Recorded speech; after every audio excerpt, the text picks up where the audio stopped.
আল্লাহ তাআলা বলেন কিরামান কাতিবিনা ইয়ালামুনা মা তাফআলুন।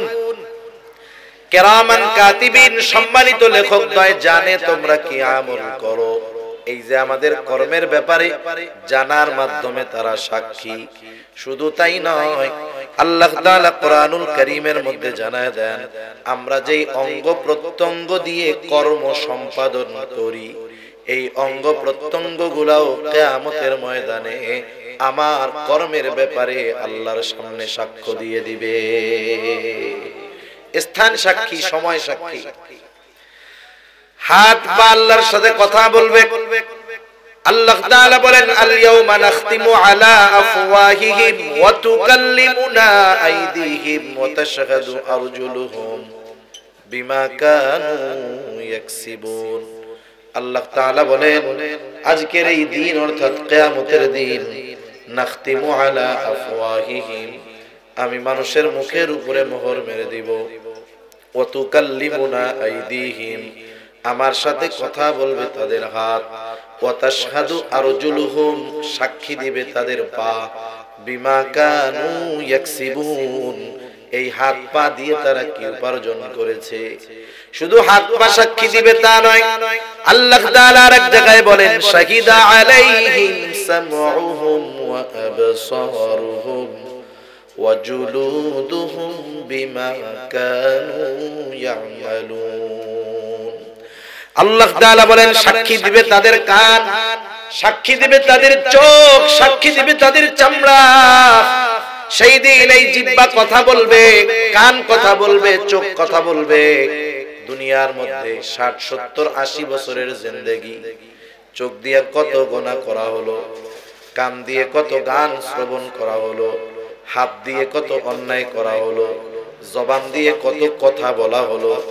বলেন তো কোনদিন চোখ বলছে নাকি বহুত দেখছস আর দেখিস না? বলে? কান কোনদিন বলে না বহুত গান শুনলি যুবক ভাই আর শুনিস না? জবান জিহ্বা কোনদিন বলে না বহুত গালি দিছো আর গালি দিও না? হাত কোনদিন বলে না বহুত অন্যায় কাজ করছো হাত দিয়া আর কইরো না? যেটা 70 বছর সাথে কোনদিন কথা কয় নাই, ওইটা যখন কিয়ামতের দিন কথা বলবে মানুষ হতভম্ব হয়ে যাবে। এইবার জিজ্ঞাসা করবে ক্বালু লিজুলুদিহিম লিমা শাহিদতুম আলাইনা, কিরে চামড়া তোমরা আমার বিরুদ্ধে কেন সাক্ষী দাও? এবার জবাব দিবে ক্বালু আনতাকাল্লাহ, দুনিয়ায় তো কথা বলার পাওয়ার ছিল না, নিষেধ ছিল। শোনো কেন সাক্ষী দেই? সাক্ষী দেই কারণ হলো আজকে আমাদের কথা বলার ক্ষমতা যিনি দিয়েছেন তিনি কে? রাসূলুল্লাহ সাল্লাল্লাহু আলাইহি ওয়াসাল্লাম বলেন আকসিরু যিকরা হাদিমিল লাযযাত ইয়ানি আল মাউত, তোমরা বেশি বেশি ওই জিনিসের স্মরণ করো যা সব কিছুর স্বাদকে বিনষ্ট করে দেয়, আর সেটা হলো মাউত, মৃত্যু। আমরা দুনিয়ায় এতটা দুনিয়ামুখী জীবন যাপন করি যে আমাদের মৃত্যুর স্মরণ করার টাইম হয় না। আপনি আমি যদি নিজেকে নিজের কাছে প্রশ্ন করি, আমি কাউকে জিজ্ঞাসা করতেছি না, আপনি নিজেই কয়েক সেকেন্ডের মধ্যে হিসাব করতে পারবেন যে আজ সারা দিনে হুজুর এই কথা বলার আগে আজকে ঘুম থেকে ওঠা থেকে নিয়ে এই পর্যন্ত নিজে কয়বার মৃত্যুর কথা স্মরণ করছি। নিজেকে নিজে প্রশ্ন করেন, হয় নাই? এত ব্যস্ততা, আমার আখিরাতে স্মরণ করার মতো টাইম নাই, মৃত্যুর কথা মনে করার মতো টাইম নাই। অথচ ওই বিষয়টা ইউনিভার্সাল ট্রু, চিরন্তন সত্য, সংগঠিত হবেই, কোনো সন্দেহ নেই। নির্দিষ্ট সময় যখন আসবে, সুস্থ থাকলেও বাঁচব না, সময় আসার আগ পর্যন্ত যত অসুস্থ থাকি মরব না। আপনারা জেনে থাকবেন অনেকে হয়তো, সৌদি আরবের এক প্রিন্স রাজপুত্র দুর্ঘটনায়, অ্যাক্সিডেন্টে তাকে হসপিটালে ভর্তি করা হলো, গুরুতর অসুস্থ, 17 বছর কোমায় আছে, মানে লাইফ সাপোর্টে আছে, সেন্সলেস, শুধু কোনো মতে হার্টবিটটা একটু আছে, শ্বাস প্রশ্বাস চলতেছে।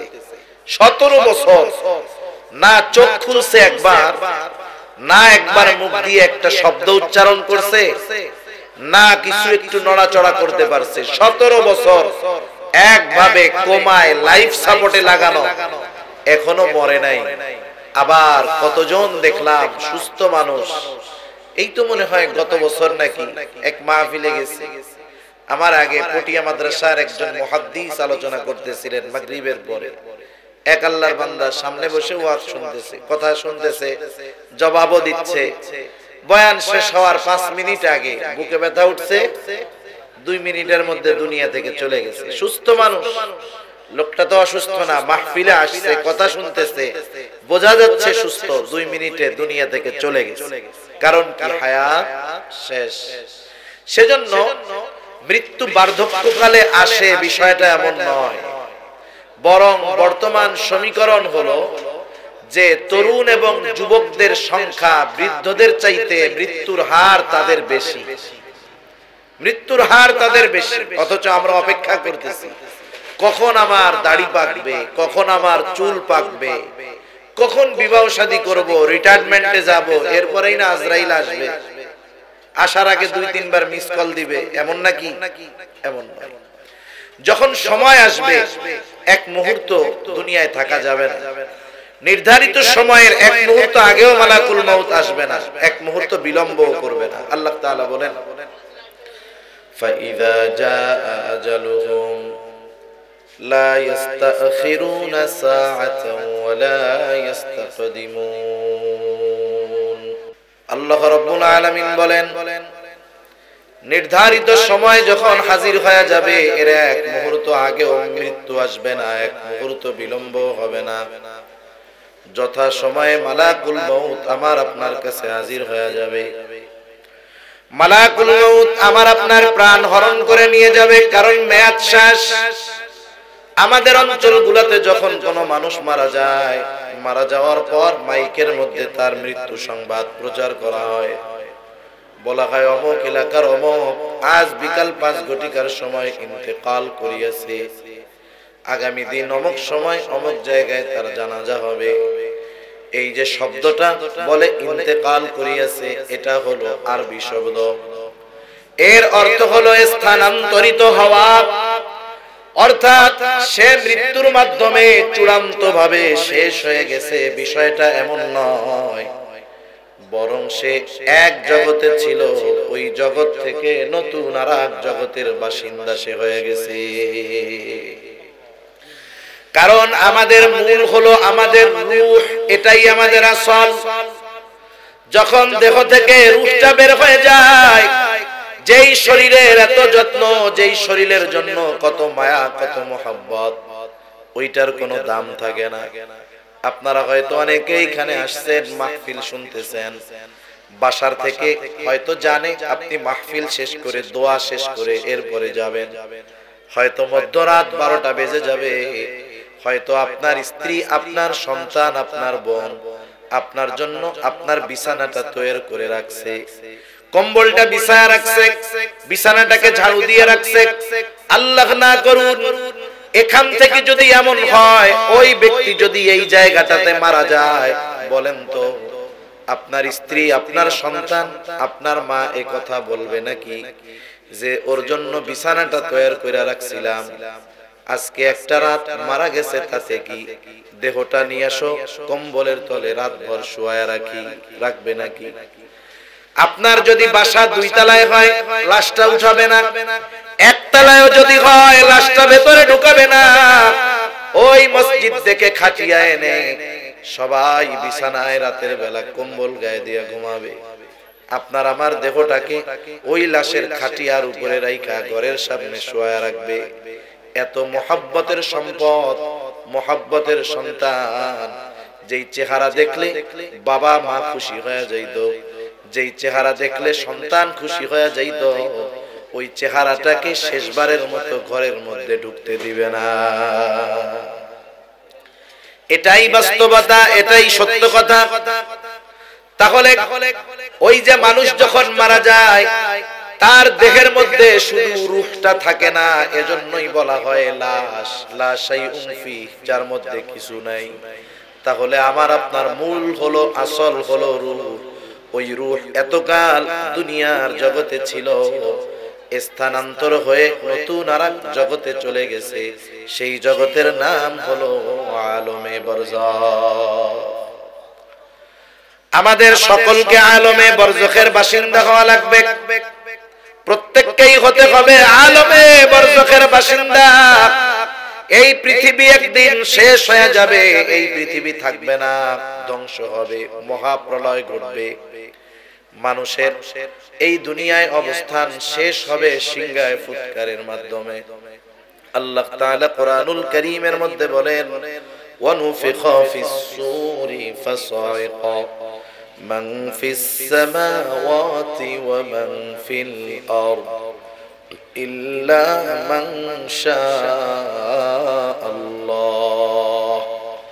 সুম্মা নুফিখা ফীহি উখরা ফাইযা হুম কিয়ামুন ইয়ানযুরুন। আল্লাহ রাব্বুল আলামিন বলেন, প্রথমবার যখন সিংহায় ফুৎকার দেওয়া হবে, ফাসাইকা মান ফিস-সামাওয়াতি ওয়া মান ফিল-আরদ ইল্লা মান শাআল্লাহ। আল্লাহ তাআলা যেগুলো চান সেগুলো ছাড়া আসমান জমিনের মাঝে যা আছে সব অজ্ঞান হয়ে যাবে। সব প্রাণী, সব মানুষ সেই দিন অজ্ঞান হয়ে যাবে। আল্লাহ রাব্বুল আলামিন জানায় দিলেন, প্রথমবার সিংহায় ফুৎকারের পর সকলে অজ্ঞান। মুফাসসিরিনে কেরাম বলেন, মানুষেরা প্রথমে অজ্ঞান হবে, এরপরে সকলের মৃত্যু ঘটবে। সব মানুষ মৃত্যুর মাধ্যমে আলমে বরজাখের বাসিন্দা হয়ে যাবে। দ্বিতীয়তে আরেকটা সিংহায় ফুৎকার দেওয়া হবে। তাফসীরের মধ্যে আসছে, প্রথমবার সিংহায় ফুৎকারের কত পর দ্বিতীয়বার সিংহায় ফুৎকার দেওয়া হবে। হযরত আবু হুরায়রা রাদিয়াল্লাহু তাআলা আনহু থেকে বর্ণিত, তিনি বলেন, প্রথমবার সিংহায় ফুৎকারের 40 পর দ্বিতীয়বার সিংহায় ফুৎকার দেওয়া হবে। জিজ্ঞাসা করা হলো, ও আবু হুরায়রা, 40 দিন পর? তিনি বললেন, জানি না। 40 সপ্তাহ পর? জানি না। 40 মাস পর? জানি না। 40 বছর পর? জানি না। এই পর্যন্ত শেষ। এই কথার আলোকে মুফাসসিরিনে কেরাম বলেন, এরপরের শব্দটা হয়তো 40,000 বছর পর নাকি। তার মানে মুফাসসিরিনে কেরাম বলেন, প্রথমবার সিংহায় ফুৎকারের পর দ্বিতীয়বার সিংহায় ফুৎকারের ব্যবধান হবে কমপক্ষে 40,000 বছর। তার মানে সবচাইতে কম সময় যেই মানুষটা আলমে বরজাখে থাকবে, কমপক্ষে 40,000 বছর তাকে থাকতে হবে। আলমে বরজাখটা হলো, আমার আলমে বরজাখ শুরু হবে আমার মৃত্যু থেকে নিয়ে ইয়াউমুল হাসর, ওই পর্যন্ত, কিয়ামত পর্যন্ত। আল্লাহ তাআলা কোরআনুল কারীমের মধ্যে সেজন্য জানায় দিলেন, বান্দা, প্রথমবার সিংহায় ফুৎকারের মাধ্যমে সকলে আলমে বরজাখের বাসিন্দা হয়ে যাবে। আমাদেরকে আলমে বরজাখে থাকতে হবে দীর্ঘকাল, তবে অনন্তকাল নয়। আলমে বরজাখে আমরা থাকব দীর্ঘকাল, তবে সেটা অনন্তকাল নয়। এক সময় আলমে বরজাখের অবস্থানও শেষ হয়ে যাবে। আল্লাহ তাআলা বলেন, সুম্মা নুফিখা ফীহি উখরা ফাইযা হুম কিয়ামুন ইয়ানযুরুন। আল্লাহ রাব্বুল আলামিন বলেন, অতঃপর যখন পুনরায় সিংহায় ফুৎকার দেওয়া হবে, প্রত্যেকে দাঁড়ায়া যাবে, তাকায়া দেখতে থাকবে কি হইতেছে। হায় হায়, যার কবরের মধ্যে আযাব ছিল সেও ভুলে যাবে। কিয়ামতের ময়দানের অবস্থা দেখে সে তার কবরের আযাবের কথা ভুলে যাবে। আল্লাহ রাব্বুল আলামিন বলেন, ওয়ানুফিখা ফিস-সূরি ফাইযা হুম মিনাল আজদাসি ইলা রাব্বিহিম ইয়ানসিলুন। আল্লাহ রাব্বুল আলামিন বলেন, দ্বিতীয়বার সিংহায় ফুৎকার দেওয়ার পর প্রত্যেককে তার অবস্থান স্থল থেকে উঠায়া দেওয়া হবে। ইলা রাব্বিহিম ইয়ানসিলুন, প্রত্যেকেই তাদের রবের দিকে ছুটতে থাকবে। একদল মানুষ বলবে, ক্বালু ইয়া ওয়াইলানা মান বা'সানা মিন মারকাদিনা, হায় দুর্ভোগ, আমাদেরকে আমাদের অবস্থান স্থল থেকে কে জাগায় দিল, কে তুলে দিল? মুমিনরা অথবা ফেরেশতারা জবাবে বলবে হাযা মা ওয়া'দার রাহমানু ওয়া সাদাকাল মুরসালুন। বলবে এটাই তো দয়াময়ের সেই প্রতিশ্রুত দিবস, যেই দিবসের ওয়াদা, যেই দিবসের প্রতিশ্রুতি আল্লাহ তাআলা দিয়েছিলেন। শুধু তাই না, এই দিবস যে অবশ্যই কায়েম হবে, অবশ্যম্ভাবী, এই ব্যাপারে সত্যায়ন করেছেন রাসূলগণ। এই তো সেই দিবস, এই তো সেই দিবস ইয়াউমুল কিয়ামাহ, এই তো সেই দিবস ইয়াউমুল জাযা, এই তো সেই দিবস ইয়াউমুল হাশর। সেই দিন সকলকে একত্রিত করা হবে, এই জন্য হলো ইয়াউমুল হাশর। এমন এক দিবস যেই দিবসের স্মরণ মানুষ প্রত্যেক নামাজের প্রত্যেক রাকাতে করে, ঠিক কিনা বলেন? আমরা যখন ইমামের পিছনে নামাজ পড়ি, ইমামের কেরাত, মুসল্লির কেরাত, ইমাম সাহেব তখন পড়ে, আমি একা যখন পড়ি, নিজে পড়ি, প্রত্যেক নামাজের প্রতি রাকাতে আছে মালিকি ইয়াউমিদ্দিন। সোজা কথায় আমরা জানি বিচার দিবসের মালিক, ওই যে সেই দিবসের মালিক, যেই দিবস আমাদেরকে বারবার স্মরণ করায় দেওয়া হয়েছে, সেই দিবস প্রতিষ্ঠিত হয়ে যাবে। ইয়াউমুল জাযা, প্রতিদান দিবস। কারণ ওই দিন মানুষকে তার কর্মের পূর্ণ প্রতিদান দেওয়া হবে। আল্লাহ তাআলা কোরআনুল কারীমের মধ্যে বলেন ওয়া ইন্নামা তুওয়াফাউনা উজুরাকুম ইয়াউমাল কিয়ামাহ ফামান যুহজিহা আনিন নার ওয়া উদখিলাল জান্নাতা ফাকাদ ফাজ। আল্লাহ রাব্বুল আলামিন বলেন কিয়ামতের দিন প্রত্যেককে তার কর্মের পূর্ণ প্রতিদান দেওয়া হবে। সেই দিন যাকে আগুন থেকে বাঁচায়া জান্নাতে প্রবেশ করানো হবে, ফাকাদ ফাজ, সে সফল হয়ে যাবে। এখন একটা বিষয় আমাদের খেয়াল রাখতে হবে, যদি কাউকে কোনো বিষয়ের পূর্ণ প্রতিদান দিতে হয় তাহলে কমপক্ষে দুইটা জিনিসের দরকার হয়। কয় জিনিস? দুই জিনিস। আদালতে কারো বিরুদ্ধে রায় দিবে, চূড়ান্ত রায়, রায় দেওয়ার জন্য দুইটা জিনিস লাগে। ওই দিনও আল্লাহ তাআলা চূড়ান্ত ফয়সালা দিবেন, রায় দিবেন, ওই জন্য দুইটা দরকার। আল্লাহ সুবহানাহু ওয়া তাআলার বিচারালয়ে কোনো বেইনসাফি নাই, দুনিয়ার বিচারালয়ে ইনসাফ নাই, ঠিক কিনা বলেন? দুনিয়ার বিচারালয়ে কি নাই? ইনসাফ নাই, ন্যায় বিচার নাই। আর আল্লাহ তাআলার বিচারালয়ে কোনো বেইনসাফি নাই। আল্লাহ তাআলা কোরআনুল কারীমের মধ্যে বলেন وَنَضَعُ الْمَوَازِينَ الْقِسْطَ لِيَوْمِ الْقِيَامَةِ فَلَا تُظْلَمُ نَفْسٌ شَيْئًا وَإِنْ كَانَ مِثْقَالَ حَبَّةٍ مِّنْ خَرْدَلٍ أَتَيْنَا بِهَا وَكَفَى بِنَا حَاسِبِينَ।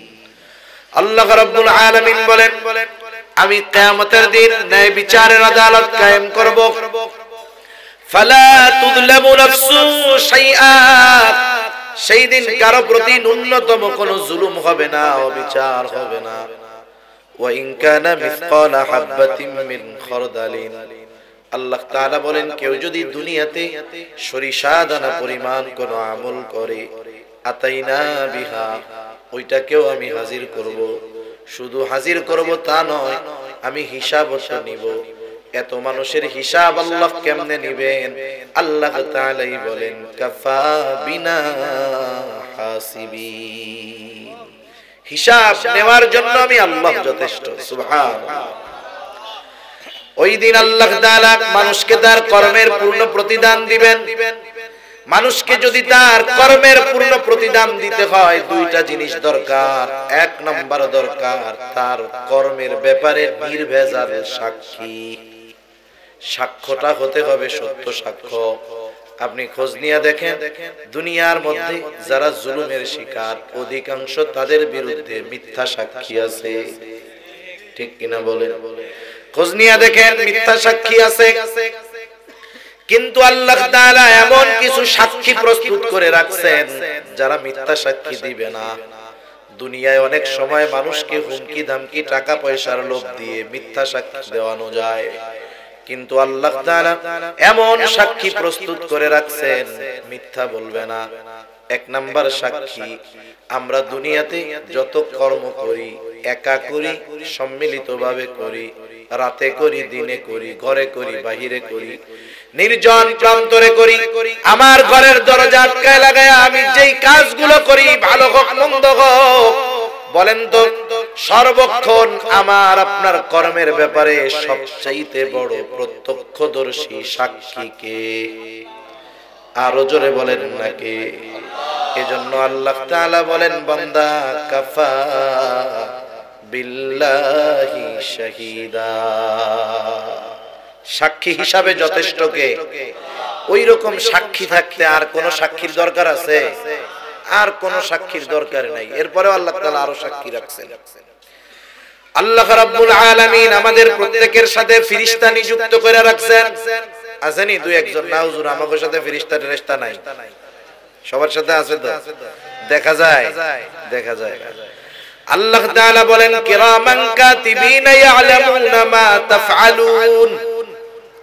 কিরামান কাতিবিন, সম্মানিত লেখকদ্বয় জানে তোমরা কি আমল করো। এই যে আমাদের কর্মের ব্যাপারে জানার মাধ্যমে তারা সাক্ষী।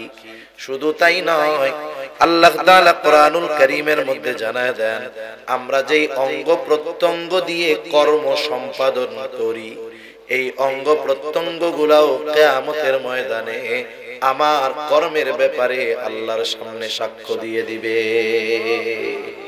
স্থান সাক্ষী, সময় সাক্ষী। হাত পা আল্লাহর সাথে কথা বলবে। আল্লাহ তাআলা বলেন, আল ইয়াউমা নাখতিমু আলা আফওয়াহিহিম ওয়া তুকাল্লিমুনা আইদিহিম ওয়া তাশহাদু আরজুলুহুম বিমা কানু ইয়াকসিবুন। আল্লাহ তাআলা বলেন, আজকের এই দিন অর্থাৎ কিয়ামতের দিন, নাখতিমু আলা আফওয়াহিহিম, আমি মানুষের মুখের উপরে মোহর মেরে দিব, ওয়া তুকাল্লিমুনা আইদিহিম, আমার সাথে কথা বলবে তাদের হাত, ওয়া তাশহাদু আরজুলুহুম, সাক্ষী দিবে তাদের পা, বিমা কানু ইয়াকসিবুন, এই হাত পা দিয়ে তারা কি উপার্জন করেছে। শুধু হাত পা সাক্ষী দিবে তা নয়, আল্লাহ তাআলা আরেক জায়গায় বলেন, শাহিদা আলাইহিম সামউহুম ওয়া আবসারুহুম ওয়া জুলুদুহুম বিমা কানু ইয়ামালুন। আল্লাহ তাআলা বলেন, সাক্ষী দিবে তাদের কান, সাক্ষী দিবে তাদের চোখ, সাক্ষী দিবে তাদের চামড়া। সেই দিন এই জিহ্বা কথা বলবে, কান কথা বলবে, চোখ কথা বলবে। দুনিয়ার মধ্যে 60, 70, 80 বছরের জিন্দেগি, চোখ দিয়ে কত গুনাহ করা হলো, কান দিয়ে কত গান শ্রবণ করা হলো, হাত দিয়ে কত অন্যায় করা হলো, জবান দিয়ে কত কথা বলা হলো। বলেন তো কোনদিন চোখ বলছে নাকি বহুত দেখছস আর দেখিস না? বলে? কান কোনদিন বলে না বহুত গান শুনলি যুবক ভাই আর শুনিস না? জবান জিহ্বা কোনদিন বলে না বহুত গালি দিছো আর গালি দিও না? হাত কোনদিন বলে না বহুত অন্যায় কাজ করছো হাত দিয়া আর কইরো না? যেটা 70 বছর সাথে কোনদিন কথা কয় নাই, ওইটা যখন কিয়ামতের দিন কথা বলবে মানুষ হতভম্ব হয়ে যাবে। এইবার জিজ্ঞাসা করবে, ক্বালু লিজুলুদিহিম লিমা শাহিদতুম আলাইনা, কিরে চামড়া তোমরা আমার বিরুদ্ধে কেন সাক্ষী দাও? এবার জবাব দিবে, ক্বালু আনতাকাল্লাহ, দুনিয়ায় তো কথা বলার পাওয়ার ছিল না, নিষেধ ছিল। শোনো কেন সাক্ষী দেই? সাক্ষী দেই কারণ হলো আজকে আমাদের কথা বলার ক্ষমতা যিনি দিয়েছেন তিনি কে? আরো সাক্ষী আছে, আমি লম্বা করব না। এখন বলেন, আমার কর্মের সাক্ষী আল্লাহ, আমার কর্মের সাক্ষী ফেরেশতা, আমার কর্মের সাক্ষী আমার অঙ্গ প্রত্যঙ্গ। দুনিয়ার সাক্ষীর সাক্ষ্য 50 বার ঘোরানো যায়, কিন্তু বলেন তো এই সাক্ষীগুলার সাক্ষ্য ঘোরানোর কোনো উপায় আছে নাকি? তাহলে এক নাম্বার পাওয়া গেল, যে কোনো কর্মের ব্যাপারে বা যে কোনো ফয়সালার রায় দিতে হলে এক নাম্বার সাক্ষী দরকার, নির্ভেজাল সাক্ষী। আল্লাহ রাখছে তো ব্যবস্থা। দুই নাম্বার সেই কর্মের এভিডেন্স লাগে, দলিল লাগে, প্রমাণ লাগে। আল্লাহ রাব্বুল আলামিন দুই নাম্বার বিষয়টাও প্রস্তুত রাখছেন, দলিল, এভিডেন্স তথা কর্ম সংরক্ষণের ব্যবস্থা। যেমন অনেক সময় অপরাধ ঘটে, সিসি ক্যামেরার ফুটেজ দেখে শাস্তি দেওয়া হয়, হয় কি হয় না? কারণ ওই সিসি ক্যামেরার মধ্যে তার ওই সংগঠিত কর্মগুলো সংরক্ষণ আছে। আল্লাহ তাআলাও সংরক্ষণ করে রাখছেন। আল্লাহ তাআলা বলেন, এই দুই কাঁধের দুই ফেরেশতা, ওরা যে শুধু আমাদের কর্মের ব্যাপারে জানে এমনটা নয়, বরং ডান কাঁধে যিনি, তিনি আমাদের ভালো কর্মগুলো লেখে, বাম কাঁধে যিনি, তিনি আমাদের মন্দ কাজগুলো লেখে। আরো একজন ফেরেশতা আছে, তার ব্যাপারে আল্লাহ তাআলা বলেন, মা ইয়ালফিযু মিন কাওলিন ইল্লা লাদাইহি রাকীবুন আতীদ। আল্লাহ তাআলা বলেন, মানুষ যা জবান দিয়ে নিক্ষেপ করে তথা যেই কথাগুলো বলে, সব সদা তৎপর একজন ফেরেশতা এই কথাগুলোকে সংরক্ষণ করে। বিজ্ঞান বলে যে মানুষ যে কথা বলে সেগুলো ধ্বংস হয়ে যায় না, বরং সেই কথাগুলো বাতাসের মধ্যে আছে। আপনি এখান থেকে কথা বলেন 1500 কিলোমিটার, 1500 কিলোমিটার দূরে আপনার আত্মীয় আমেরিকা, মুহূর্তের ভিতরে ওইখানে কথাও পৌঁছায়া যায়, ছবিটাও পৌঁছায়া যায়, ঠিক না? নেটওয়ার্কিং সিস্টেম বাতাসকে ব্যবহার করে এগুলা পৌঁছায় দেয়। এক নম্বরে ফোন নেটওয়ার্কের কাজ কি? যে আপনি যেই নাম্বারে ফোন দিবেন, নেটওয়ার্কের কাজ হলো কথাটা ওই নাম্বারেই যাবে, সাথে সাথে সে বাতাসকে ব্যবহার করে শব্দটাকে দ্রুত গতির সাথে বাংলাদেশ থেকে নিয়ে আমেরিকায় পৌঁছায় দেয়। আল্লাহু আকবার। কয়েক সেকেন্ডের ভিতরে যে আল্লাহ মানুষকে এই বুদ্ধি দিলেন, সেই আল্লাহ যদি কিয়ামতের ময়দানে বলে, পশ্চিম শেখঘাট উত্তরণ আবাসিক এলাকার আব্দুর রহিম গোটা জিন্দেগিতে যত কথা বলছে বাতাস সব আলাদা করে দাও, সম্ভব কি সম্ভব নয়? এটা কি আল্লাহর জন্য সহজ না অতি সহজ? অতি সহজ।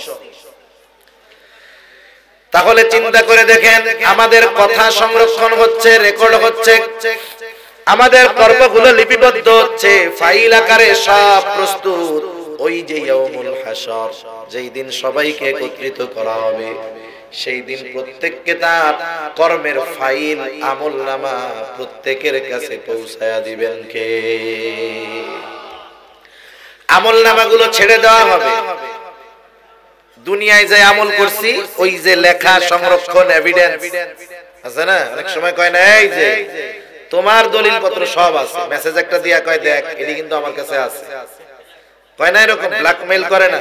যেমন কিছুদিন আগে গত বছর এক টাকলু চাচা খুব লাফাইছে, যেই দুই একটা ফাইল ফাঁস হয়ে গেছে, টাকলু কাকা পুরা ঠান্ডা।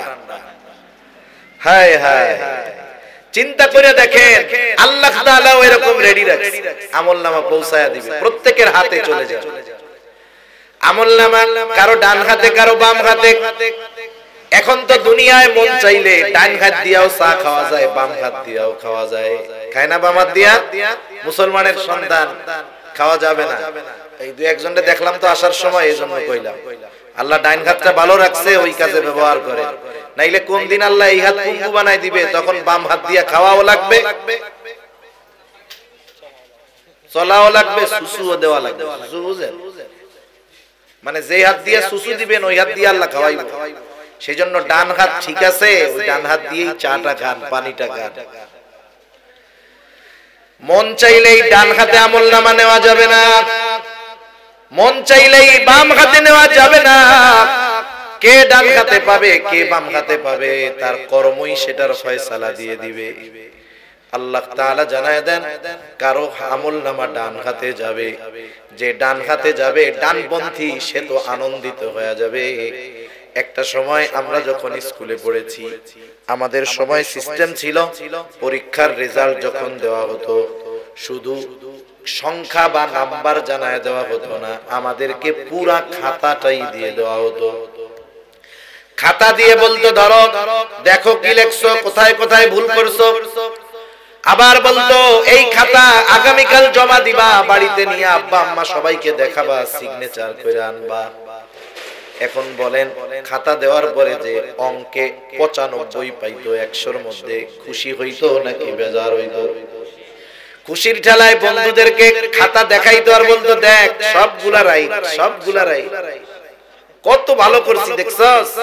এখন অন্যান্য বন্ধুরা যারা সার্কেল আছে, আমাদের সময় পড়াশোনার একটা মজা ছিল যে আমরা 5 জন একসাথে চলি, সব একসাথে পড়তাম, কে কি পড়তেছে খোঁজ খবর রাখতাম, কয়টা পর্যন্ত পড়ে জিজ্ঞাসা করতাম। আর এখন হলো জিজ্ঞাসা করে কি জানেন, যে তোর ভিডিওটা কি লাইক বেশি হইছে, তোরটা শেয়ার কতগুলো হইলো, হ্যাঁ তুমি আজকে চ্যাটিং এ কতক্ষণ ছিলা। হ্যাঁ আমাদের সময় লেখাপড়ার ব্যাপারে আমরা এত সচেষ্ট থাকতাম। এখন বন্ধু একজন বলে কিরে আমরাও যা পড়ছি তুমিও তাই পড়ছো, একই স্যারের কাছে পড়ি, আমাদের কমন বাদলো 80, পাইলাম 75, আর তোমার 100ই কমন পড়ছে 95 পাইছো কেমনে? এবার কি কয় যে দোস্ত তোমরা তো 10টায় ঘুমাই যাইতা, আমি আরো 1 ঘন্টায় অঙ্ক প্র্যাকটিস করতাম, আমার দৃঢ় বিশ্বাস ছিল আমি যদি একটু মেহনত করি 100তে 100 পাবো। খুশি। অন্যান্য বন্ধুদেরকে খাতাটা দেখাইতো, অন্যান্য বন্ধুরা খাতা দেখা আনন্দ পাইতো, সেও নিজে তার ভালো লাগতো। যখন আমরা কোনো ভালো কাজ করি, ভালো কোনো রেজাল্ট হয়, কাছের বন্ধু বান্ধব আত্মীয় স্বজন পরিবার পরিজনকে দেখাইতে আমরা একটু পছন্দ করি। সে যদি আমারটা দেখে আমার নিজের মধ্যে একটু আনন্দ লাগে, ঠিক না? ওই ডান হাতে আমলনামা যে পাবে সে কি করবে, কি বলবে? আল্লাহ তাআলা বলেন ফাআম্মা মান উতিয়া কিতাবাহু বিয়ামিনি ফায়াকুলু হাউম ইকরাউ কিতাবিয়া ইন্নী যানানতু আন্নী মুলাকিন হিসাবিয়া। ডান হাতে আমলনামা পেয়ে সে বলবে ফায়াকুলু হাউম ইকরাউ কিতাবিয়া, এই তো আমার কিতাব, তোমরা পড়ো আমার কিতাব, পড়ো আমার আমলনামা। ডান হাতে আমলনামা পাওয়ার কারণটাও সে বলবে আমি ডান হাতে আমলনামা কেন পাইছি জানো? কারণ হলো ইন্নী যানানতু আন্নী মুলাকিন হিসাবিয়া, আমি এই ব্যাপারে দৃঢ় বিশ্বাস রাখতাম যে আমাকে আমার কর্মের হিসাবের মুখোমুখি হওয়া লাগবে। এই বিশ্বাস আমি দুনিয়ায় যথাযথভাবে রাখতাম বিধায় দুনিয়ায় নেক আমল করেছি, ভালো কাজ করেছি, এই জন্যই আজকে আমি ডান হাতে আমলনামা পেয়েছি। আরেক দল বাম হাতে আমলনামা পাবে, সামনাসামনি দেওয়া হবে না, বরং হাতটাকে বুক চিরে পেছন দিকে নেওয়া হবে। সেও তো বাম হাতে আমলনামা পায়া কি বলবে? পরীক্ষার হলের মধ্যে পরীক্ষার রেজাল্ট যখন দেওয়া হইতো, সবাই তো আর অঙ্কে 100-র মধ্যে 95 পাইতো না, কেউ কেউ 2টা ঘোড়ার ডিমও পাইতো, ঠিক না? মানে ও পাইছে 2টা 0, ঘোড়ার ডিম ওইটা বাস্তবে না, এটা পরীক্ষার খাতায় আছে ঘোড়ার ডিম। এখন যে ঘোড়ার ডিম পাইছে, খাতাটা দেওয়ার পর সে কি বলতো যে তুমি তো 100 পাইছো, আমি 2টা ঘোড়ার ডিম পাইছি, দেখো। দেখাইতো নাকি? দেখাইতো। সাথে সাথে খাতা ব্যাগের মধ্যে বেরাবে, লজ্জায় মাথা যে নিচা করছে নতুন বউয়ের মতো, জোর কইরাও মাথা উঠানো যায় না, অথচ সবাই তার চেনা জানা। লজ্জায় শরমে লাল হয়ে গেছে, কান গরম হয়ে গেছে। এই সময় কি কইতো বলতো? আমার মনে হয় মনে মনে বলতো কি, আল্লাহ রে, এই খাতাটা দেওয়ার আগে স্যারের ঘরে যদি আগুন ধরতো, পুইরা খাতাগুলাও ছাই হইতো, কত ভালো হইতো। বাম হাতে যারা আমলনামা পাবে তারা কি বলবে? আল্লাহ তাআলা বলেন ওয়া আম্মা মান উতিয়া কিতাবাহু বিশিমালি ফায়াকুলু ইয়া লাইতানি লাম উতা কিতাবিয়া ওয়া লাম আদরি মা হিসাবিয়া। বাম হাতে আমলনামা পায়া বলবে হায় দুর্ভোগ, আমি যদি এই কিতাব না পাইতাম কতই না ভালো হতো। ওয়ালাম আদরি মা হিসাবিয়া, আমি যদি আমার এই হিসাব না জানতাম কতই না ভালো হইতো। সোজা কথা, ডান হাতে আমলনামা যে পাবে তার ঠিকানা জান্নাত, আর বাম হাতে যে আমলনামা পাবে তার ঠিকানা হয়ে যাবে জাহান্নাম। জান্নাতীরা যখন জান্নাতে চলে যাবে, জান্নাতে যাওয়ার আগ পর্যন্ত সবাই চিন্তিত, ভীত, পেরেশান। জান্নাতে যাওয়ার পর সেখানে কোনো চিন্তা নাই, কারণ সেখানে শুধু সালাম সালাম, শান্তি আর শান্তি। কিন্তু জান্নাতে যাওয়ার আগে হাসরের ময়দানে সবাই চিন্তিত, ভীত। জান্নাতে যাওয়ার পরে কোনো চিন্তা নাই। হাসরের ময়দানে কেউ কাউকে চিনবে না। হাসরের ময়দানে আপনজনের থেকে মানুষ পালায়া থাকবে, লুকায়া থাকবে। আর জান্নাতে যাবার পর মানুষ দুনিয়াতে যাকে অল্প চিনত তাকেও জান্নাতে গিয়ে খুঁজতে থাকবে, চিনবে না। কিন্তু জান্নাতে যাওয়ার পর, জান্নাতে যাওয়ার পর সে দুনিয়ায় যাকেই চিনত তাকেই জান্নাতে খুঁজবে। একটু বুঝে শুনে জবাব দেন। জান্নাতি জান্নাতে গিয়ে যখন তার দুনিয়ার পরিচিত সবাইকে খুঁজবে, সবাইকে জান্নাতে পাবে? মুখ দিয়া কোন পাবে? পাবে না। এখন ওর তো জানতে একটু মন চায় যে কি ব্যাপার, দুনিয়ায় এত মানুষরে পাইছিলাম, চিনতাম, জানতাম, এগো তো জান্নাতে খুঁজে পাই না। আল্লাহ রাব্বুল আলামিন জানায় দেন, তাফসীরে ইবনে কাসীরের মধ্যেও আসছে, আল্লাহ তাআলা জান্নাতি আর জাহান্নামীদের মধ্যে কথা ও দেখার ব্যবস্থা করে দিবে। কারণ জান্নাতীদের মন কি চায়, কি তামান্না করে, সব খবর আল্লাহ তাআলার কাছে আছে। এইবার জান্নাতি জাহান্নামীকে দেখবে, জাহান্নামী জান্নাতীকে দেখবে। দুনিয়ায় অনেক আছে বন্ধুর সার্কেল, একসাথে লেখাপড়া করে, একই স্কুলে পড়ে, একই কলেজে পড়ে, একই মাঠে খেলাধুলা করে, আছে না নাই?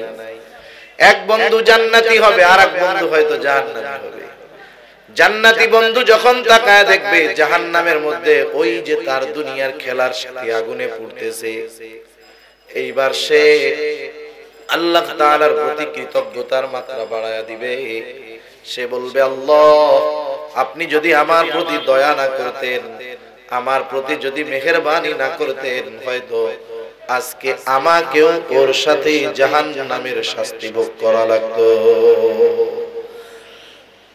কারণ দুনিয়াতে আছে তো এরকম অনেক, যে একসাথে খেলাধুলা করে, আসরের নামাজের সময় হইছে, সে বন্ধুদেরকে বলতেছে যে চলো নামাজ পড়তে লাগবে 10 মিনিট, আমরা 10 মিনিট নামাজ পড়ে এসে বাকিটা খেলবো। আর বন্ধুরা কি কয়, এত সুফিগিরি দেখায়ও না, এত বুজুর্গি দেখায়ও না, তুমি যাও, আমরা পরে যাবো। আছে না নাই? ওই যে যারে দুনিয়ায় টিটকারি করতো বুজুর্গ, সে তো জান্নাতে যায় মজা মারতেছে।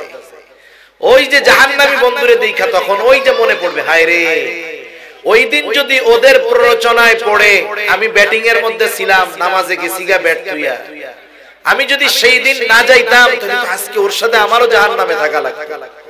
আমাকে আল্লাহ তাআলা কত মেহেরবানি করেছেন বিধায় আমি আজকে ওই জায়গা থেকে বেঁচে জান্নাতে যাইতে পারছি। তার নিয়ামতের কৃতজ্ঞতা সে আরো বেশি বেশি করবে। এবার জাহান্নামী জান্নাতীকে দেখবে, ওই যে যেই বন্ধু বলতো বেশি সুফিগিরি দেখায়ও না, এইবার ও জান্নাতীকে দেখা তার আফসোস বেড়ে যাবে। হায় রে, দুনিয়ায় তো অনেক সময় একসাথেই থাকতাম, অল্প কিছু সময় যদি ওর সাথে কাটাইতাম, ওই নামাজের 10 মিনিট যদি ওর সাথে যাইতাম, আজকে আমিও ওর মতো জান্নাতের নাজ নিয়ামত ভোগ করতে পারতাম। এই যে আফসোস হবে, আফসোস, আফসোস মানুষের কষ্টের কারণ হয়, আফসোস মানুষের কষ্টের কারণ হয়।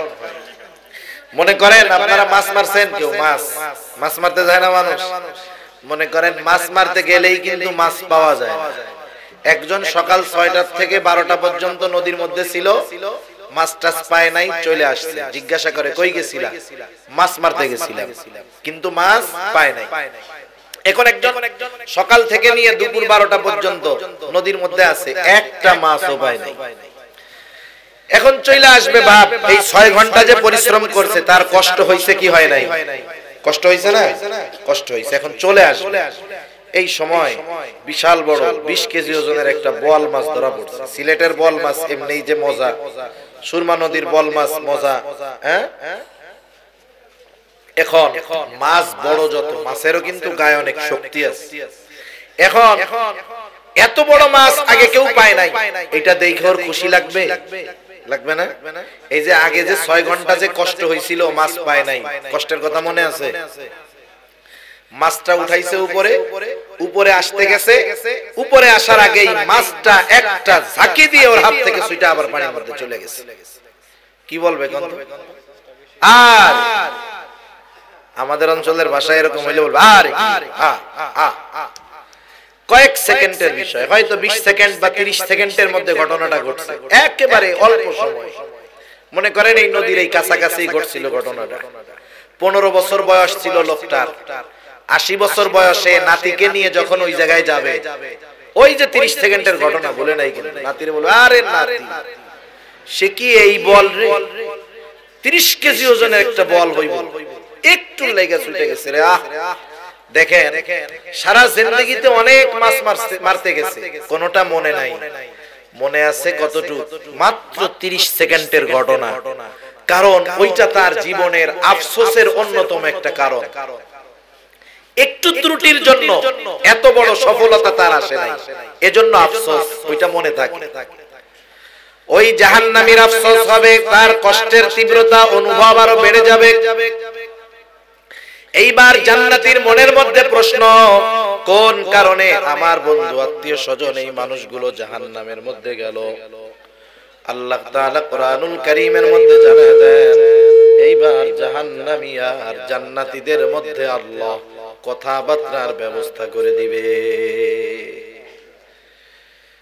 জান্নাতীরা জাহান্নামীদেরকে তাদের জাহান্নামে যাওয়ার কারণ সম্পর্কে জিজ্ঞাসা করবে। আল্লাহ রাব্বুল আলামিন বলেন, ফি জান্নাতিন ইয়াতাসাআলুনা আনিল মুজরিমিনা মা সালাকাকুম ফি সাকার। জান্নাতীরা পরস্পর মুজরিমদের, পাপীদের তথা জাহান্নামীদের জিজ্ঞাসা করবে, কোন জিনিসের কারণে তোমরা জাহান্নামী হইলা? তোমরা জাহান্নামী হওয়ার কারণ কি? এইবার জাহান্নামীরা তাদের এই প্রশ্নের জবাবে তাদের জাহান্নামে যাওয়ার 4টি কারণ বলবে। কয় কারণ? একটু জোরে বলেন না, কয় কারণ? আপনাদের একটু জোরে বলতে হবে, আমার কিন্তু খুব কষ্ট হইতেছে বলতে, আমার বুক ব্যথা অলরেডি শুরু হয়ে গেছে, আমার বুকটা খুব ব্যথাচ্ছে। এই যে এইভাবে কথা বলা যায় না। এই কথা আজকে বললাম, আগামী 3 দিন একটা মাহফিলে আমার 4টা মাহফিলের কষ্ট হবে। আপনারা তো বুঝেন নাই যে মাইক খারাপ হইলে কত সমস্যা হয়।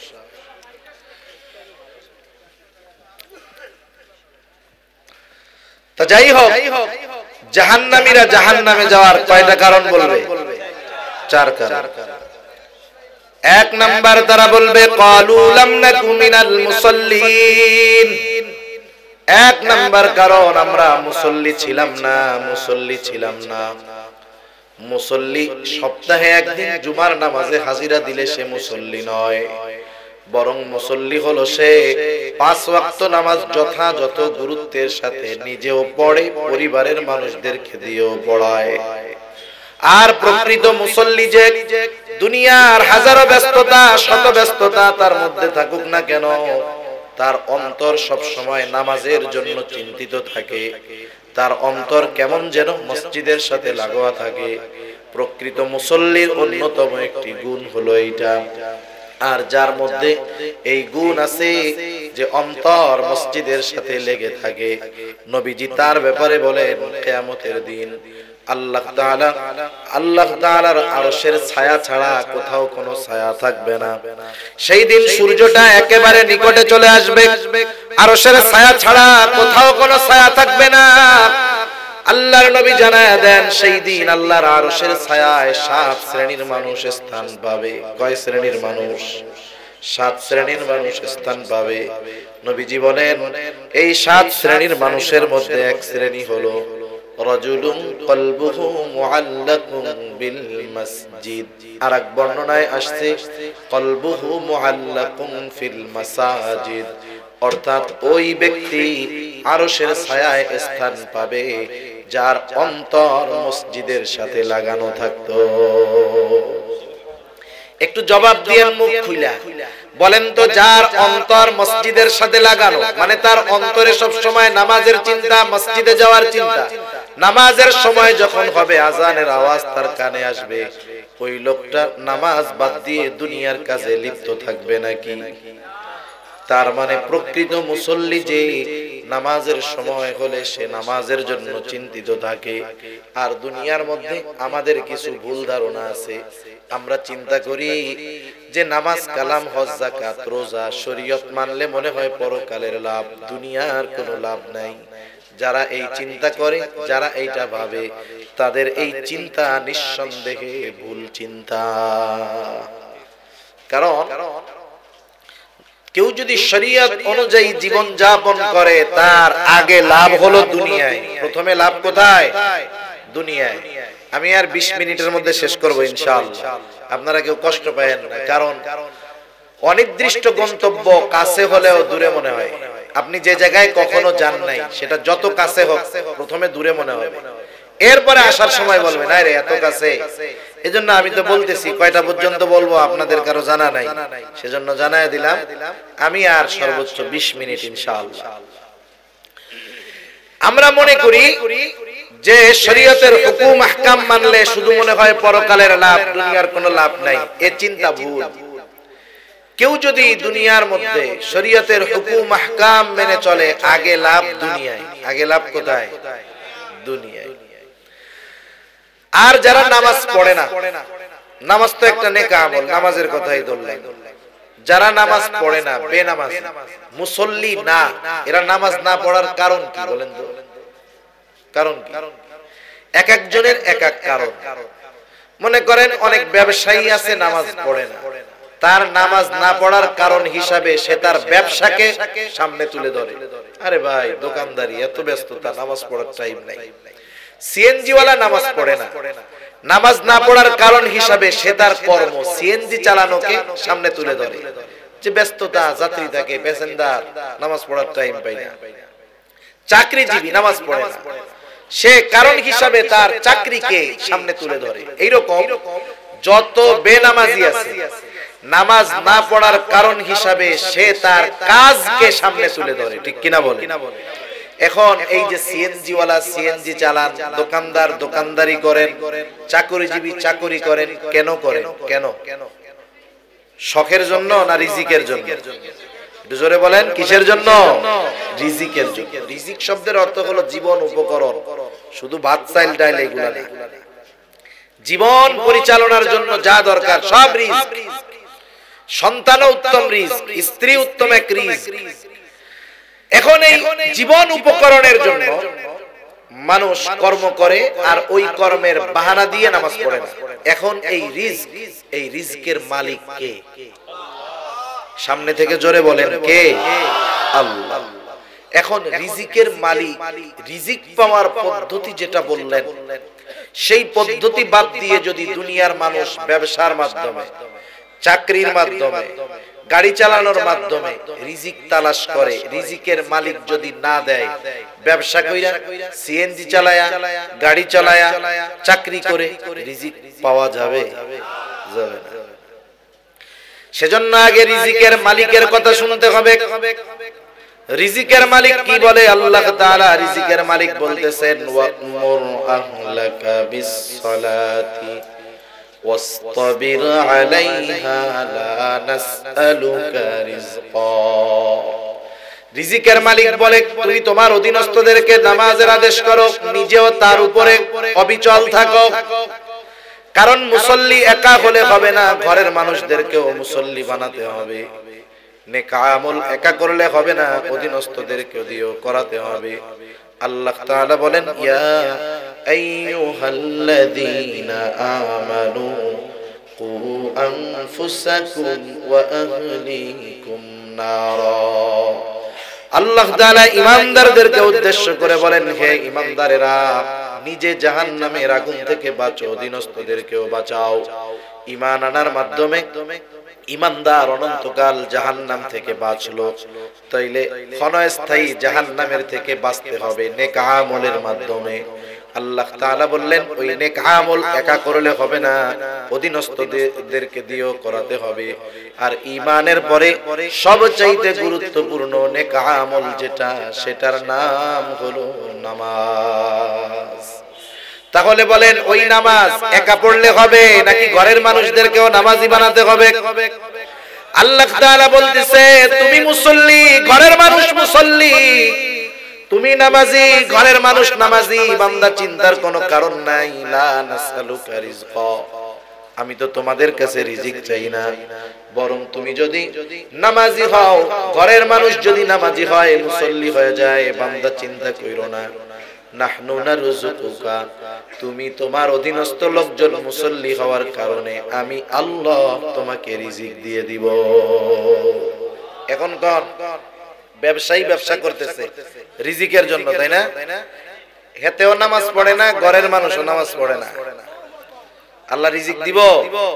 বছরে বছরে খালি কইব ব্যবসায় লাভ নাই, লাভ নাই, লাভ নাই, কারণ বরকত শেষ। নিজে একা নামাজ পড়ে কাজ হবে না, ঘরের মানুষগুলারও নামাজি বানাইতে হবে। সেজন্য অনেক ব্যবসায়ী আছে তো কইছে দেখ হুজুর মনে আমাকে কইতাছে, আমি তো আপনাদের লাভের কথাই করছি নাকি? আপনি নিজে যদি নামাজি হন, ঘরের মানুষদের দিয়া যদি নামাজি বানান, হায় হায়, আল্লাহ বলেন তোমার ঘরের মানুষ নামাজি, তুমি নামাজি, তোমারে আমি আল্লাহ রিজিক দিব। সুবহানাল্লাহ। তাহলে আমরা যদি মুসল্লি হই, দুনিয়ারও লাভ আখিরাতেরও লাভ, ঠিক কিনা বলেন? জাহান্নামীরা 2 নাম্বার কারণ জাহান্নামে যাওয়ার বলবে ওয়ালাম নাকুনু তুইমুল মিসকিন, আমরা মিসকিনদেরকে খানা দিতাম না। সাধারণভাবে মানুষকে খানা খাওয়ানো ফজিলতের কাজ। রাসূল আকরাম সাল্লাল্লাহু আলাইহি ওয়াসাল্লাম বলেন, নবীজির কাছে এক লোক আইসা জিজ্ঞাসা করেছে আইয়ুল ইসলামি খায়র, ইসলামের মধ্যে উত্তম কাজ কোনটা? নবীজি বললেন তুতঈমুত তাআম ওয়া তাকরাউস সালাম আলা মান আরাফতা ওয়া মান লাম তারিফ। নবীজি বললেন মানুষকে খানা খাওয়াও আর পরিচিত অপরিচিত সবাইকে বেশি বেশি সালাম দাও। এক নম্বরে বললেন মানুষকে খানা খাওয়াও।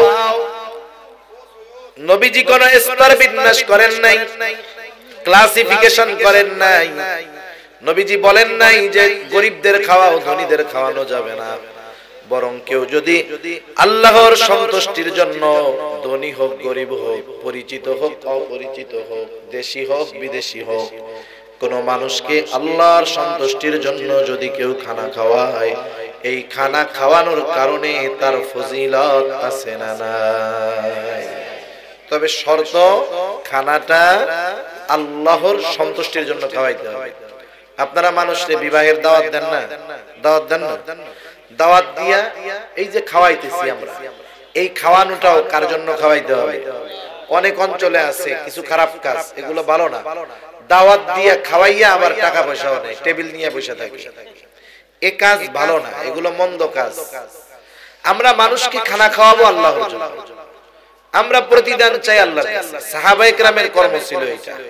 আল্লাহ তাআলার কাছে তাদের এই কাজ এত পছন্দ হইছে, আল্লাহ কোরআনে জানায় দিয়েছেন। আল্লাহ তাআলা বলেন সাহাবায়ে কেরাম মানুষকে খানা খাওয়ায় কি বলে? তারা বলে ইন্নামা নুতঈমুকুম লিওয়াজহিল্লাহি লা নুরিদু মিনকুম জাযাআও ওয়ালা শুকুরা। তারা বলে আমরা তোমাদেরকে খানা খাওয়াইছি আল্লাহর জন্য, যেহেতু আল্লাহর জন্য খাওয়াইলাম, লা নুরিদু মিনকুম জাযাআ, আমরা তোমাদের কাছে কোনো প্রতিদান চাই না। প্রতিদান বিনিময় তো বহুদূর। ওয়ালা শুকুরা, এই খানা খাইয়া তোমরা আমাদের ধন্যবাদ দাও, আমাদের কৃতজ্ঞতা প্রকাশ করো, এটাও আমরা চাই না। কারণ আমরা খানা খাওয়াইছি কার জন্য? যেহেতু আল্লাহর জন্য খাওয়াইছি, আমাদের এই কর্মের প্রতিদান যিনি দিবেন তিনি কে? সেজন্য আমরা সাধারণভাবে খানা খাওয়াবো আল্লাহর জন্য। এখন যদি ওই খানা মিসকিন অসহায়দেরকে খাওয়ানো হয়, ফজিলত কম না বেশি? মিসকিনদের খানা খাওয়ানো অনেক লাভ। এক নাম্বার মিসকিনদেরকে খানা খাওয়ানো, এটা হলো মুমিনের কাজ। কার কাজ? আর মিসকিনদের খানা না দেওয়া আবু জেহেল কাফেরদের কাজ। আল্লাহ তাআলা সূরা মাউনের মধ্যে কাফেরদের কয়েকটা ত্রুটির কথা বর্ণনা করেন। এর মধ্যে একটা ত্রুটি হলো ওয়ালা ইয়াহুদ্দু আলা তুআমিল মিসকিন, যে কাফেররা মিসকিনদেরকে খানা দেয় না। তাহলে মিসকিনদের খানা দেয় না কাফের, আর আমরা মিসকিনদের খানা খাওয়াবো। মিসকিনদের খানা খাওয়াইলে দুনিয়ার লাভ কি? পবিত্র কোরআনুল কারীমের সূরাতুল ফজর, এই সূরার মধ্যে আল্লাহ তাআলা জানায় দেন, যারা মিসকিনদের খানা দেয় না, অপরকেও দিতে উৎসাহ দেয় না, আল্লাহ তাআলা তাদের রিজিক সংকীর্ণ করে দেয়। সেজন্য মুফাসসিরিনে কেরাম বলেন, যারা স্বতঃস্ফূর্তভাবে মিসকিনদেরকে খানা দেয়, আল্লাহ রাব্বুল আলামিন দুনিয়ার মধ্যে তাদের রিজিক আল্লাহ প্রশস্ত করে দেয়। সেজন্য আমরা মিসকিনদের খানা খাওয়াবো। আর যদি ওই মিসকিন আমার প্রতিবেশী হয়, তাহলে খানা খাওয়ানো শুধু ভালো কাজ নয়, তাকে খানা খাওয়ানো ঈমান সম্পৃক্ত বিষয় হয়ে দাঁড়ায়। এজন্য নবীজি বলেন, ওই ব্যক্তি মুমিন নয় যে নিজে পেট পুরে খায় আর তার প্রতিবেশী অভুক্ত থাকে, ওই ব্যক্তি মুমিন নয়। তাহলে জাহান্নামীরা তাদের জাহান্নামে যাওয়ার দ্বিতীয় কারণ বলবে, আমরা মিসকিনদেরকে খানা দিতাম না, আর আমরা মিসকিনদের খানা খাওয়াবো। আমার কাছে নাই, আমার বন্ধু আছে পাশে, বলবো ভাই তুমি 10টা টাকা দিয়া ওরে একটু রুটি কলা কিনে দাও। কি হবে? সে কিনে দিল, টাকা খরচ করে যে সওয়াব অর্জন করবে, আমি শুধু একটু সুপারিশ করে সেই পরিমাণ সওয়াব পেয়ে যাব। সুবহানাল্লাহ। 3 নাম্বার কারণ, জাহান্নামীরা তাদের জাহান্নামে যাওয়ার বলবে, ওয়া কুন্না নাখুদু মা'আল খাইদিন, অনর্থক মজলিসে যারা লিপ্ত থাকতো, আমরা তাদের সাথে বসে সময় কাটাইতাম। আমরাও তাদের সাথে অনর্থক মজলিসের মধ্যে বসতাম। আল্লাহ কোথায় কি কথা কই, দুনিয়ার প্রত্যেকটা চায়ের দোকান অনর্থক মজলিসের আখড়া। দুনিয়ার প্রত্যেকটা চায়ের দোকান অনর্থক মজলিসের কারখানা, ঠিক কিনা বলেন? যেই দোকানে টেলিভিশন নাই, ওনার চার ব্যবসায় লাল কাজ হবে না। টেলিভিশন না থাকলে সকালে যেই পানি গরম করবে 1 কেতলি, রাত 12টায়ও ঘুরাবে না। আর যদি টিভি থাকে, একটু বড় সড়ো যদি থাকে, বসার ব্যবস্থা ভালো থাকে, রমরমা ব্যবসা, তাই না? আমাদের গ্রাম অঞ্চলে এইগুলো বেশি মজা আছে। মুরব্বীরা বসে, হায় হায় কি আকারে যে মজমা চলে। যুদ্ধ হইতেছে ইউক্রেন রাশিয়া, ওই চার দোকানে এত মহাবুদ্ধিজীবী আছে, ওরা যুদ্ধ বন্ধ করে দিতে পারে মুহূর্তের মধ্যে। চা খায়, পান চাবায় আর বিড়ি খায়, আর কি বলে পুতিন যে কি কাজ করে রে, এই যুদ্ধ শেষ করতে আমার লাগতো 3 দিন, 1 বছর হয়ে গেল এখনো শেষ হইতেছে না। চায়ের দোকানের মজলিস গুলো অনর্থক মজলিসের আখড়া, ওখানে গীবত হয় বেশি। কি হয় বেশি? গীবত হয়। আবার গীবত করে, যদি বলা হয় গীবত করলেন কেন, ধমক দিয়ে কই তুমি হুজুর হইছো কয়দিন, বেশি বুঝো, দোষ আছে এই জন্যই তো কইছো। আরে মিয়া, দোষ আছে এই জন্যই তো গীবত হইল, নাইলে তো অপবাদ হইত, ঠিক না? গুনাহ যে করে, অপরাধ যে করে, বোঝেও না। সেজন্য এই চায়ের দোকানগুলো থেকে অনর্থক মজলিস বাদ দিতে হবে। জাহান্নামে যাওয়ার কারণ এইগুলো। কারণ অধিকাংশ ক্ষেত্রে ওই জায়গায় দ্বীনি কোনো আলোচনা হয় না, বরং যা হয় গুনার আলোচনা হয়। এজন্য আশরাফ আলী থানভী রাহমাতুল্লাহি আলাইহি বলতেন যে তোমরা ওই ধরনের মজমা মজলিস থেকে বেঁচে থাকো যেখানে না দুনিয়ার উপকার আছে না পরকালের উপকার আছে। আমাদের গ্রামে কিছু লোকজন আছে, জোহরের নামাজ পড়ে, বিশেষ করে শীতের দিন জোহরের নামাজ পড়ে ওনারা বাজারে যায়, খাওয়া দাওয়া খায়া আসে রাত 9টা-10টার সময়। মুরব্বী এত সময় চার দোকানে টাইম কাটে না, সময় কাটে না, এত সময় কাটানোর জন্য যায় কোথায়? চায়ের দোকানে। আচ্ছা, এক সময় সময় ছিল না, ব্যস্ত ছিল, এখন 2 সন্তান বিদেশে থাকে, ইনকাম করে, উনি ভালোই থাকে। এখন মুরব্বীরে বলা হইলো সময় তো অভাব নাই, বলে না বুড়াকাল, টাইম কাটে না, নাতিপোতা নাই, সব শহরে থাকে। এখন ওনারে বলা হইলো তাহলে এক কাজ করেন, ওই যে 3 চিল্লায় চলে যান আপনি, এই সময় কি কয় জানেন? কয় আরে আমার মতো ব্যস্ত দুনিয়ায় আর কেউ নাই, আমার মতো ব্যস্ততায় আমেরিকার প্রেসিডেন্টের হইলেও তার মাথা খারাপ হয়ে যায়। একটু আগে সময়ের ঠেলায় চার দোকানে বসে যায়, যেই ভালো কাজের কথা বলবেন, যে কোনো ভালো কাজের কথা বলবেন, ওনার মতো ব্যস্ত মানুষ আপনি আল্লাহর জমিনে আর একটাও পাবেন না। মসজিদে যাওয়ার সময় নাই, মাদ্রাসায় যাওয়ার সময় নাই, কোরআন শরীফ পড়তে পারে না। কত নামাজি দেখছি, হায় হায় 30 বছর 25 বছর 20 বছর ধরে নামাজ পড়ে, দোয়ায় কুনুত পারে না, কুল আল্লাহ দিয়ে চালাই দিচ্ছে। বহুত নামাজি আছে। সেজন্য যাদের সময় আছে, অবসর সময়, আপনি সময়গুলো কাজে লাগান। অনেক যুবক ভাই আছে দৈনিক মোবাইল টিপে 14 ঘন্টা, অনেক মুরব্বী আছে 14 ঘন্টা মজলিসে আড্ডা দেয়। এরা এই কাজটাকে এত গুরুত্বপূর্ণ মনে করে, কিন্তু বলেন তো এই কাজগুলো কি আমাদের গুরুত্বপূর্ণ কাজ? সবচাইতে জরুরি কাজ এগুলো? জরুরি কাজ কোনগুলো? আপনি নিজেরে মোটিভেট করেন। আপনি মনে মনে ভাবেন যে হায়াত মউতের মালিক তো আল্লাহ, প্রত্যেকের নির্দিষ্ট সময় আছে। মনে করেন আমরা এখানে যারা আছি, আমরা যদি জানতে পারি 3 ঘন্টা পরে আমাদের সবার মরতে হবে, টাইম আছে কয় ঘন্টা? জোরে বলেন না, কয় ঘন্টা? এখন এই জায়গায় তো ওই লোক আছে যে 4 দোকানে 8 ঘন্টা থাকে, ওই ছেলেও আছে মোবাইল 14 ঘন্টা টিপে, 3 ঘন্টা সময় আছে মরতে বাকি। মুরব্বী 4 দোকানে গিয়া বলবে 3 ঘন্টা পরে তো মইরা যামু, এই 2 ঘন্টা টিভিটা ছাড়, একটু আড্ডা মাড্ডা মারি। এই কাজ করবে? জীবনে। 14 ঘন্টা যেই ছেলেটা মোবাইল টিপতো 3 ঘন্টা পরে মইরা যাবে, ও চিন্তা করবে আর 2 ঘন্টা একটু পাবজি খেলি, এরপরে তো মরমই। এই কাজ করবে? যার ন্যূনতম ঈমান আছে। কোথায় মোবাইল? 4 দোকান। এখান থেকে বাসায়ও যাবে, দৌড়াইয়া মসজিদের মধ্যে চলে যাবে, ওযু করবে, হয়তো 2 রাকাত নামাজ পড়বে, ওই 2 রাকাত নামাজ ওর দুনিয়ার শ্রেষ্ঠ নামাজ হবে, ঠিক কিনা বলেন? যে তাওবা করবে, ওই তাওবা ওর দুনিয়ার শ্রেষ্ঠ তাওবা হবে। সেজন্য আমাদের সবচাইতে গুরুত্বপূর্ণ কাজ কোনগুলো? আপনি যদি 3 ঘন্টা পরে মারা যাইতেন, এই ব্যাপারে নিশ্চিত হতেন যেই কাজগুলো আপনি করতেন এই সময়, ওই কাজগুলোই জীবনের সবচাইতে গুরুত্বপূর্ণ কাজ। সেজন্য অনর্থক মজলিস বাদ দেন, এগুলো জাহান্নামে যাওয়ার কারণ। 4 নাম্বার, ওয়া কুননা নুকাযযিবু বিয়াউমিদ্দিন, আমরা কিয়ামতের দিবসকে অস্বীকার করতাম। প্রথম 3টা বদঅভ্যাস যার মধ্যে আছে, নামাজ পড়ে না, মিসকিনদের খানা দেয় না, অনর্থক মজলিসে সময় কাটায়। ঈমান যদি থাকে, ঈমান নিয়ে মরতে পারলে শাস্তি ভোগ করে এক সময় জান্নাতে যাবে। কিন্তু কেউ যদি কিয়ামত পরকালকে অস্বীকার করে, তার ঠিকানা হবে অনন্তকাল জাহান্নাম। জাহান্নামীরা বলবে এভাবেই চলতেছে আমাদের সময়। ওই যে নির্দিষ্ট সময় চলে আসলো, মালাকুল মউত চলে আসলো, হাত্তা আতানাল ইয়াকিন, দৃঢ় সত্যের আগমন ঘটলো, আমরা মারা গেলাম, না পারলাম ভালো কাজ করতে, না পারলাম তওবা করতে, এখন আছি জাহান্নামে। আল্লাহ তাআলা বলেন, ফামা তানফাউহুম শাফাআতুশ শাফিঈন, আর ওদের জন্য কোনো সুপারিশকারীও নাই।